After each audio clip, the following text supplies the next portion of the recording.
Bonjour. Alors, dans cette vidéo, on va voir le thème apprendre à apprendre.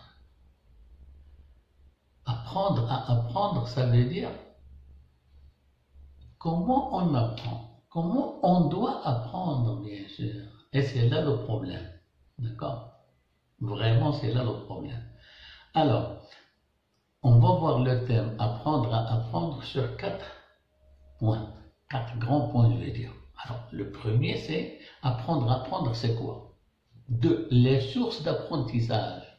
3. Pourquoi apprendre? Et le dernier, le quatrième, bien sûr, comment mieux apprendre. Alors, l'objectif de la vidéo, c'est de permettre à l'apprenant de réfléchir sur sa façon d'apprendre, sa manière de travailler. Et bien sûr, lui donner le moyen pour s'améliorer. Vous savez, on apprend tout au long de notre vie. Tout au long de notre vie, on apprend. C'est-à-dire, on ne cesse pas d'apprendre. On n'arrête pas d'apprendre. Le fait de décrocher son diplôme, son attestation ou bien son certificat, ce n'est pas la fin de l'apprentissage. Au contraire, à mon avis, c'est le début. Parce que on commence à devenir un peu plus ou moins indépendant financièrement. Alors là, on a les moyens, bien sûr, pour continuer à apprendre et investir sur notre carrière. D'accord? Alors, on apprend tout au long, comme je disais, on apprend tout au long de notre vie pour une simple raison, c'est que le monde change, le monde tourne et avec un rythme très accéléré. Et bien sûr, on est censé de le suivre, on est censé de s'adapter, sinon on va être dépassé. Alors, on passe au premier point, qui est apprendre à apprendre, c'est quoi? Alors, apprendre à apprendre, signifie prendre conscience de son potentiel. Apprendre à apprendre veut dire, c'est prendre conscience de son potentiel. Son potentiel, ce qu'il dispose et ce qu'il est capable de faire dans le futur. Et bien sûr, être au courant de son potentiel, ça veut dire c'est mieux l'utiliser pour apprendre, mieux l'utiliser pour retenir l'information, mieux l'utiliser pour communiquer avec la famille. Et là, c'est un problème, entre parenthèses, l'absence de la communication au sein de la famille. Bon, je vais prévoir ultérieurement une vidéo dédiée à ce sujet. Alors, je disais, pour apprendre à apprendre, c'est pour mieux communiquer au sein de sa famille. 1, 2, au sein du milieu de travail, avec les collègues de travail, bien sûr, les partenaires et les collaborateurs, bien sûr. Alors, parce que l'apprentissage est bénéfique. Pour que l'apprentissage soit bénéfique, l'apprenant, il doit savoir ses moyens d'apprentissage, parce que chacun d'entre nous, il est unique. Il a sa propre personnalité, sa propre moyen d'apprendre, ses propres potentiels, ses propres objectifs, et ainsi de suite. D'accord? Alors, la première des choses, il doit savoir son style d'apprentissage. Alors, on va voir effectivement les différents styles de personnalité et d'apprentissage. Alors, chacun d'entre nous, comme je disais tout à l'heure, il est unique. Et quand on dit unique, il a ses propres mécanismes pour retenir l'info. Alors, il y a des personnes qui sont visuelles. Alors, ceux qui sont visuels, bien sûr, ils se focalisent pour apprendre. Ils se focalisent sur ce qu'ils voient. Alors, ils vont établir un paysage dans leur tête. D'accord? Ça, on les appelle les visuels. Et il y a les auditifs. D'accord? Alors, les auditifs, ils se réfèrent effectivement à leur audition. Ils prêtent l'oreille. Ils ont pour critère l'écoute active. Et la troisième catégorie, bien sûr, c'est les kinesthésies. Alors là, c'est des personnes, pour qu'ils apprennent, ils ont besoin d'une part de la vision, entre parenthèses, et d'autre part des sentiments, des caresses, et ainsi de suite. Alors là, la personne, pour qu'il puisse apprendre d'une manière bénéfique, il doit s'identifier d'abord, il doit savoir sa catégorie de personne, c'est-à-dire quel type de personne elle est, pour adopter le moyen, bien sûr, le plus efficace. D'accord? Alors, apprendre à apprendre, c'est trouver ce qui permet d'être le meilleur, bien sûr, qui va nous permettre dans les meilleures conditions d'apprentissage. Alors pour apprendre, bien sûr, il faut créer une atmosphère d'apprentissage avec des mécanismes et des outils et des moyens. D'accord? Alors, apprendre à apprendre aussi, c'est découvrir comment moi, d'accord? Comment moi je comprends, comment je mémorise l'information. Alors, apprendre, c'est mettre en place les mécanismes qui me correspondent et qui me permettent d'être efficace. Comme je disais, chacun de nous, il est unique. Alors, je dois savoir les mécanismes qui sont propres à moi, qui me conviennent, qui conviennent à ma personnalité pour être efficace dans mon opération d'apprentissage. Alors, apprendre s'applique dans tous les domaines de la vie. D'accord? Et non seulement, et c'est là la grande erreur, la plupart des personnes, ils croient que l'apprentissage s'arrête avec les études. Une fois, comme je le disais au début, une fois le diplôme est décroché, l'attestation ou bien autre, on arrête d'apprendre. Alors normalement, ce n'est que le début, comme je disais. D'accord? Alors le processus apprendre à apprendre n'a aucun intérêt si on n'applique pas ce qu'on apprend. Eh bien, c'est automatique. D'accord? Normalement, lorsqu'on apprend, pour bien l'assimiler, alors il faut le mettre en application. Il faut le mettre en exécution. Il faut la pratiquer. Il faut que ce soit dans notre comportement, dans notre relationnel. D'accord? Sinon, ça ne va pas être efficace du tout. Et en plus, il faut oser. Apprendre, c'est aussi oser. C'est-à-dire, oser entreprendre des relations, oser, comme je disais tout à l'heure, oser mettre en évidence ce qu'on apprend. Alors déjà, pour vous dire, on retient 10% de ce qu'on dit, de ce qu'on lit plutôt. Alors lorsqu'on lit un livre, un journal, quoi que ce soit, on ne retient que 10%. Alors, et on retient 20% de ce qu'on entend, et 30% de ce qu'on voit. Regarde, et 50% lorsqu'on rejoint les deux, lorsqu'on entend et on voit, on retient 50%. Et on retient 70% de ce qu'on dit.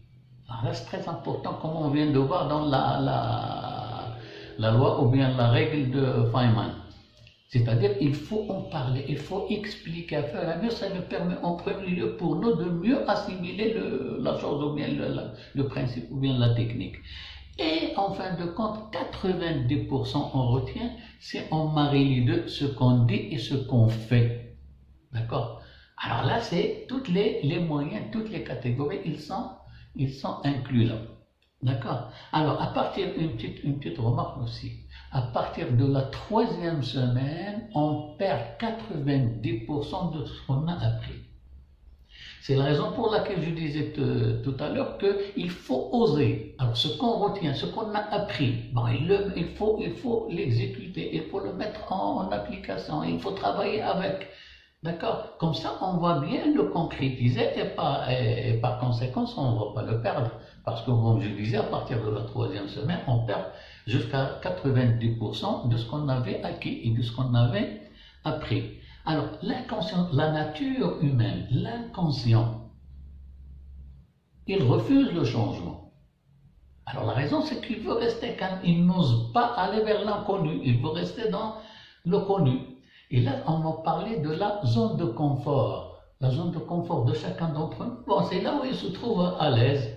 Bon, il ne fournit aucun effort. Bon, l'inconscient, il veut rester sur ce niveau-là. C'est-à-dire rester dans la zone de confort. Et c'est la raison pour laquelle je disais encore une fois, il faut oser sortir de cette zone. C'est là où on va découvrir l'autre, c'est là où on va découvrir d'autres choses et autres univers, si vous voulez. D'accord? Alors, on passe au deuxième point qui est les sources d'apprentissage. C'est-à-dire d'où on apprend. Alors, la première source et la plus importante, bien sûr, c'est la famille. Il y a les établissements d'enseignement, et les établissements d'enseignement, c'est à partir de la crèche jusqu'à la faculté, bien sûr, en passant par le primaire, secondaire, ce que vous savez, bien sûr.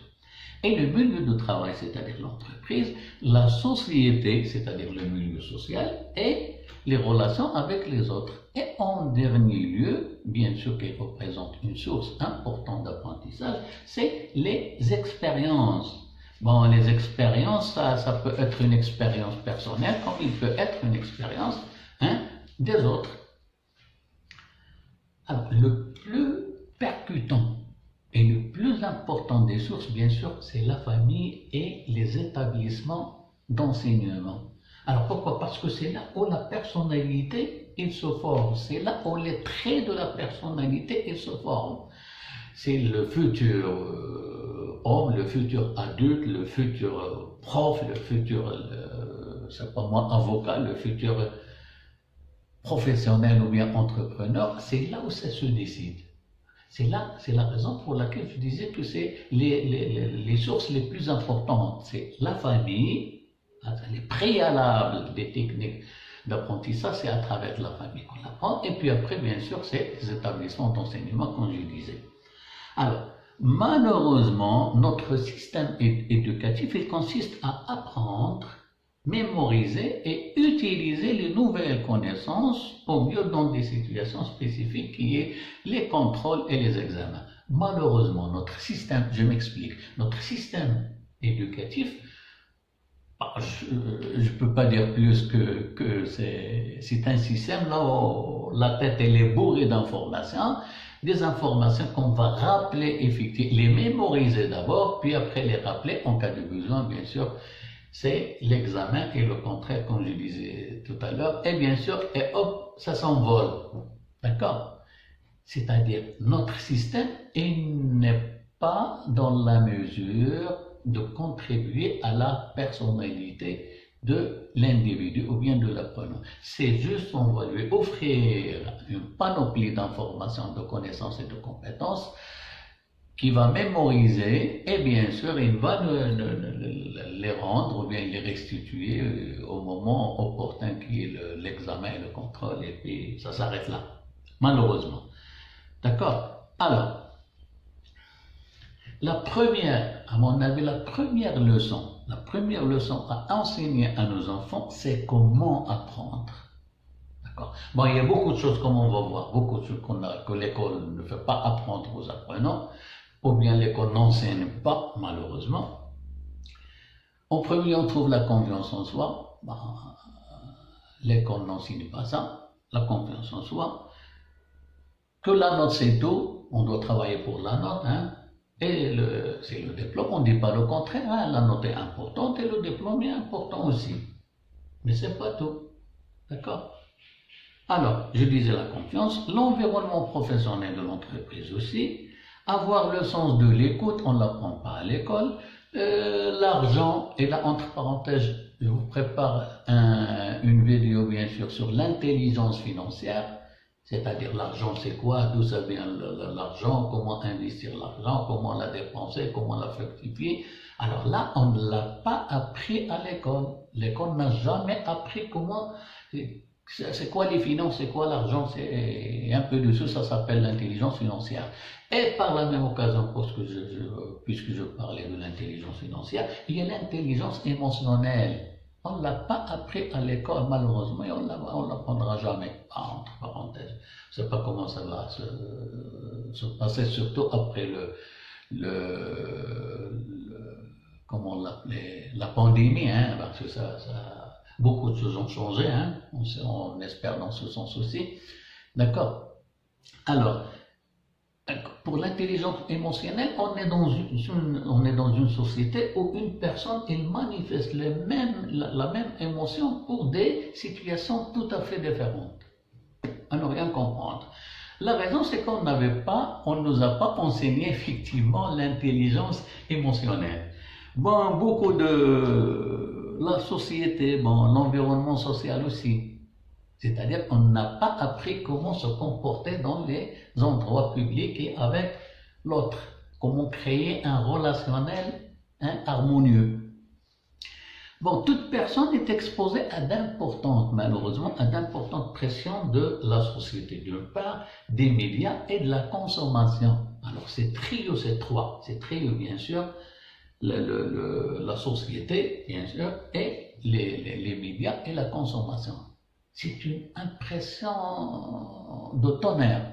Alors si jamais on n'a pas un savoir et un savoir-faire et un savoir-vivre, on ne peut pas faire face effectivement à cette pression-là. Et c'est ce qui arrive malheureusement, hein, c'est que la société est plongée dans la consommation, les médias et ainsi de suite. Alors on va passer au troisième point qui est pourquoi apprendre. Bon, avant de passer au troisième, il y a l'expérience.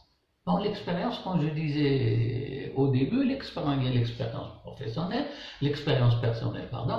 À travers nos expériences, on apprend dans la mesure, bien sûr, on l'analyse et on retire les leçons, si vous voulez. Et à travers les expériences des autres. Bon, en préparation du sujet, parmi les définitions que j'ai trouvées pour l'expérience, c'est celle-là, j'ai bien aimé. L'expérience, ce n'est pas ce qui arrive à quelqu'un, mais ce que quelqu'un fait avec ce qui lui arrive. C'est-à-dire l'expérience, c'est pas ce qui nous arrive dans la vie, mais ce qu'on fait de ce qui nous arrive dans la vie. C'est ce qu'on appelle l'expérience. Bon, j'ai aimé entre parenthèses. Alors on passe au troisième point, bien sûr, qui est le pourquoi apprendre. Bon, vous avez un projet, d'accord? Vous avez un projet d'études, ou bien un projet de carrière, ou vous en cherchez un, d'accord? Vous ne savez pas exactement comment entreprendre pour réussir effectivement ce projet, que ce soit d'études ou bien de carrière. Alors la première des choses, c'est que vous devez commencer par apprendre à apprendre. Vous voulez réussir un examen, changer de profession ou bien évoluer dans votre profession actuelle. Alors, tout cela dépend de votre capacité d'apprendre, votre capacité d'apprentissage. Alors, c'est-à-dire la facilité avec laquelle vous pouvez acquérir des nouvelles compétences et des nouvelles connaissances, bien sûr. Alors, on apprend toujours dans le critère de pourquoi apprendre. Alors, on apprend pour acquérir des techniques, des outils permettant de développer et de cultiver la capacité d'apprentissage. Ça, c'est le numéro un et ça englobe le tout. C'est-à-dire qu'on apprend, il nous permet d'acquérir les techniques et les moyens, les outils pour mieux apprendre. Le deuxième, c'est pour développer ses compétences comportementales et relationnelles. Vous savez, comme je disais tout à l'heure, ça nous manque les techniques d'entretenir des relations avec autrui. D'accord? Ce sont des techniques, bien sûr, qu'on peut toujours acquérir. Alors, l'objectif d'apprendre, c'est qu'il va nous permettre d'avoir des compétences comportementales et des compétences relationnelles. Alors, on apprend aussi, la troisième raison, on apprend pour développer le sens de responsabilité, pour développer la capacité de la mémorisation, pour développer notre attention, pour développer notre concentration, pour développer notre capacité d'observation. Et notre capacité de travailler, c'est un très important critère, notre capacité de travailler en groupe. D'accord? Parce que comme je disais dans les vidéos précédentes dans les techniques de recherche d'emploi, c'est que l'entreprise elle est censée de sélectionner les personnes qui ont la capacité de travailler en groupe, parce que 99% de travail il est réalisé en groupe. Bon, en groupe dans le sens des petits groupes, l'essentiel c'est plus qu'une personne. D'accord? Alors, lorsque nous lisons un livre, ou bien nous suivons une formation, ou bien une séance de développement personnel, alors nous avons toujours l'attention, le désir et la volonté de changer. C'est-à-dire l'objectif de lire un livre, ou bien d'entreprendre des séances de développement personnel, ou bien de suivre une formation, c'est pour un but très important qui est le changement. C'est-à-dire on veut changer, et changer au meilleur, bien entendu. Mais malheureusement, on constate très souvent que le changement ne se manifeste pas dans notre vie. Malheureusement. Alors, la raison, c'est qu'on n'avait pas entrepris les comme je disais tout à l'heure, les mécanismes correspondant à ma propre personnalité, qui me correspond, qui me convient, d'accord, qui vont me permettre d'être efficace dans mes opérations d'apprentissage. D'accord. Alors, par conséquent, nous n'avons pas pu optimiser notre investissement, soit en effort, soit en argent ou en temps. Parce que n'importe quelle opération que concerne un changement, apprentissage ou autre activité, bien sûr, on engage un effort, de l'énergie, de l'argent et bien sûr de temps. Alors normalement, s'ils sont mal investis, si on n'a pas entrepris les techniques d'apprentissage les plus appropriées, bon, tout ça, il ne va pas être rentable, il ne va pas donner de bons résultats, malheureusement. Alors, en conclusion, on apprend pour s'adapter à l'entourage. Comme je disais au début, le monde change. Alors, on apprend régulièrement, c'est pour s'adapter à l'environnement, c'est pour s'adapter à notre entourage, c'est pour aller avec la même cadence et la même fréquence, si vous voulez.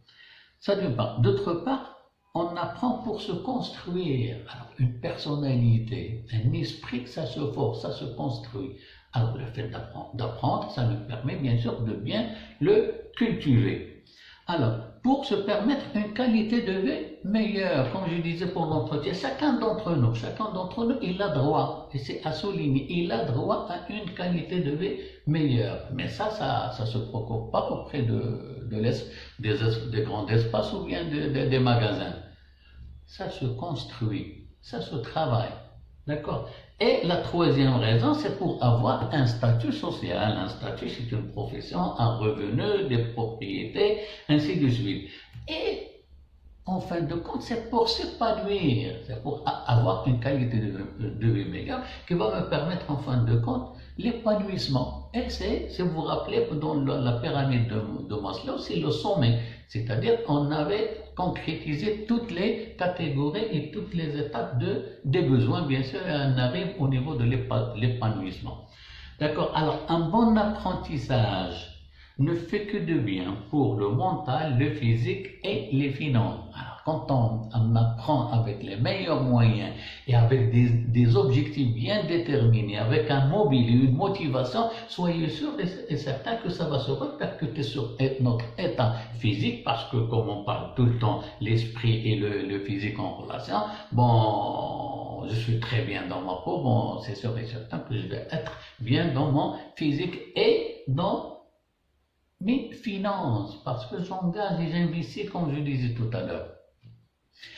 Alors, on passe au quatrième et au dernier, bien sûr, qui est le comment mieux apprendre. Alors, on se pose une question très importante. On se dit, pourquoi il y a des gens qui éprouvent une facilité étonnante à apprendre, et d'autres, bien sûr, ils ont des difficultés et ils souffrent pour apprendre. Alors, c'est une question, bien sûr, très importante qu'on se pose avec nous-mêmes. Alors, la raison, c'est que ça dépend. En premier lieu, ça dépend. D'abord, avant de passer, on trouve d'abord les mécanismes et les moyens et les outils. D'accord? Alors, la première catégorie, bien sûr, qui trouve une facilité d'apprentissage, bon, bien sûr, ils ont adopté les mécanismes, les moyens, les outils qui sont bien appropriés, correspondant à sa personne. D'accord? Et il y a aussi la confiance en soi. D'accord? La confiance en soi, c'est très important. Il va vous permettre si vous êtes capable d'apprendre ou pas. Bon, bien sûr, si vous avez confiance en vous, bon, vous allez vous dire, vous allez être déterminé, dire bien sûr que je suis capable d'apprendre celle-là ou autre. D'accord? Alors, pour mieux apprendre, il faut avoir la volonté d'apprendre. C'est très important, la volonté d'apprendre. Et avoir le désir d'apprendre. Et un objectif, comme je viens de dire, clair à atteindre. C'est-à-dire la raison pourquoi je vais apprendre. Il faut avoir une raison, il faut avoir un objectif. Ça va vous booster, bien sûr, dans votre apprentissage. Et bien sûr, accepter l'échec. Apprendre, c'est comprendre pourquoi on se trompe. Alors, apprendre, me permet de comprendre pourquoi on se trompe. Et on finit par accepter qu'il fait partie du système, bien sûr, de réussite ou bien de processus de réussite. Et bien sûr, admettre ne pas tout savoir. Alors, quand on apprend, on a droit à l'erreur et on a droit, lorsqu'on dit apprendre, c'est-à-dire il y a beaucoup de choses qu'on ignore, beaucoup de choses qu'on ne sait pas, et on est là pour apprendre à fur et à mesure. Alors, et apprendre à son rythme et sa façon. Parce qu'il y a des gens qui mal choisissent le rythme et la façon, comme je disais, chacun d'entre nous a ses propres clés et ses propres moyens et outils. Alors, il y a une technique qui s'appelle la technique de Feynman. Alors, c'est un physicien anglais. Bon, il est réputé par sa pédagogie d'enseignement. D'accord, c'est un très grand pédagogue. D'accord, c'est la raison pour laquelle il a une théorie, une technique qui porte son nom, qui est Feynman. D'accord, alors cette technique, elle consiste à, pour mieux apprendre, je dis bien, il faut enseigner. C'est-à-dire, il faut transmettre. Vous vous rappelez, je disais que 70%, on retient 70% de ce qu'on dit. Ah, bien sûr, enseigner, c'est dire ce qu'on a dans la tête, ce qu'on a appris, ce qu'on comprend, ce qu'on a compris. D'accord? Alors, cette théorie, bien sûr, elle consiste, ou bien elle est sur 4 étapes. Alors, la première étape, c'est de cerner son sujet. C'est-à-dire, pour enseigner ou bien expliquer un sujet ou bien un thème ou bien quoi que ce soit, il faut le cerner. Le cerner, c'est-à-dire il faut le préparer, il faut faire des recherches, il faut analyser, interpréter, faire ce qu'il faut en fin de compte pour être capable de l'enseigner. Alors, la première étape, c'est cerner son sujet, maîtriser. Alors, la deuxième étape, bien sûr, c'est enseigner-le. D'accord? Alors, faites la leçon à quelqu'un, essayez d'expliquer ça à quelqu'un. Et le plus important, c'est la simplicité. C'est-à-dire, vous allez simplifier, vous allez adopter pour la simplicité, quoi. D'accord? La troisième, c'est le réapprentissage. Alors, quand vous allez enseigner, en enseignant, bien sûr, vous allez vous rendre compte que vous avez des petites lacunes, vous avez des petites choses qui ne sont pas claires, vous avez des points quelque part qui ne sont pas bien maîtrisés. Alors, ça va vous permettre de revoir vos notes, d'accord? Parce qu'au début, vous allez préparer des notes.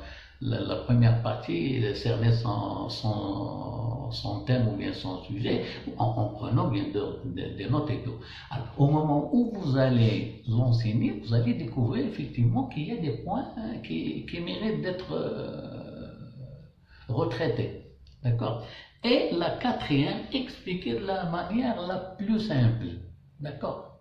Alors, comme ces gens, vous avez affaire à un enfant, avec des gros thèmes bien sûr, mais on les simplifie pour qu'ils puissent être compris par un enfant. D'accord? Alors, si vous ne pouvez pas expliquer le concept de manière simple, bon, soyez sûr et certain que vous ne l'avez pas compris. D'accord? Alors, il faut refaire le travail, bien sûr, et ça ne fait que de bien. Attention, ça ne fait que de bien. Ok, alors il y a un adage qui dit les enseignants ouvrent les portes, mais les apprenants doivent entrer par eux-mêmes. Ça veut dire là qu'il y a des parts de responsabilité. Bon, les enseignants, les profs, les formateurs et tout, leur part, bien sûr, c'est d'ouvrir les portes. D'accord? C'est divulguer l'info et tout ce qui va avec. Mais l'apprenant à son tour, il va remplir sa part d'engagement, c'est-à-dire entrer par eux-mêmes, c'est-à-dire avoir les dispositions d'apprendre, les outils, et ainsi de suite, l'attention, l'écoute active, le questionnement, et beaucoup l'essentiel que l'opération d'apprentissage, elle est partagée entre deux parties. D'accord? Chacun des deux parties, ils ont leur propre engagement et leur propre responsabilité. Alors, vaut mieux apprendre. Alors, le rythme, vous vous rappelez, je parlais de rythme, qui fait partie des moyens. Alors, il vaut mieux apprendre régulièrement 10 minutes par jour à titre d'exemple que de prévoir 2 à 3 heures par semaine, c'est-à-dire un petit travail, mais régulièrement, on va rester toujours en contact On ne va pas fournir un grand effort pour se rappeler, pour se rafraîchir la mémoire, mieux que d'engager 2 ou 3 heures. Ça va nous prendre quelques minutes juste pour se mettre sur les rails. D'accord? Alors, adopter la méthode de 20-80, la loi de Pareto. D'accord? Alors, 20% de travail détermine 80% d'apprentissage. Et c'est très important d'adopter cette technique-là aussi. Essayez d'expliquer à des débutants, comme si vous le faites d'une façon, même si on n'a jamais pratiqué la personne. Ça prouve effectivement que vous avez assimilé l'idée ou bien le sujet. Alors, une question, j'aimerais bien la poser. Nous vivons pour apprendre ou nous apprenons pour vivre? Voilà une bonne question. Bon, je vous souhaite bon courage. Bon, c'est un petit long, mais j'ai essayé le maximum d'être plus concis, mais j'ai peur. J'ai plus rien. Ok. Alors, merci, à la prochaine.